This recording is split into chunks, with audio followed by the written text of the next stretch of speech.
still understandable, but yet more advanced than the techniques utilized in 2025 in the exact same area, which is weird, right? So that's without a cataclysm.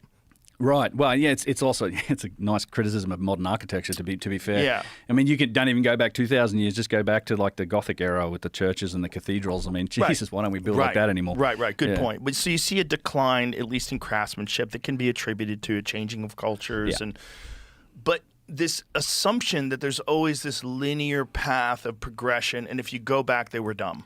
You go back far enough, they were dumber. Yeah. But that doesn't seem to be the case here. And Egypt is the best example. It is. Like, explain that. Yeah, dude, exactly. And it's one of the biggest, if anyone, it's one of the biggest contradictions about Egypt is it's the technological progression. I mean, you're talking about a dynastic Egyptian civilization, at least 3,000 years, right? So 3,000 years. But if you look at it from a technological progression perspective, it's almost like they went backwards the whole time. I mean, you have the emergence all of a sudden of this culture and language, like their gods. One of the craziest things about ancient Egypt is this emergence of hieroglyphs. Just boom, here it is. Here's this complex, extremely complicated language, cultural system, gods and everything pops out of nowhere. It's pretty consistent. It evolves over time. It doesn't change that much. I mean, cuneiform in Sumeria, there's a clear progressive path where we can see it being developed. We don't have that. That's not the case for ancient Egypt.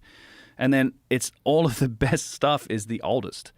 It's the biggest stonework, the Valley Temple, the 2,500 tons of granite in the King's Chamber structure that's in the Great Pyramid. The Great Pyramid itself, these things are amongst the very first pyramids ever said to have been built. Yet progressively, as you go forward in time, I mean, they get to mud brick pyramids. It's almost like you're going backwards. And there's just, technologically speaking, it doesn't seem like they progress very far. So I think there's another interpretation for that data, one that fits the evidence a little better, which is that I think they got a kick start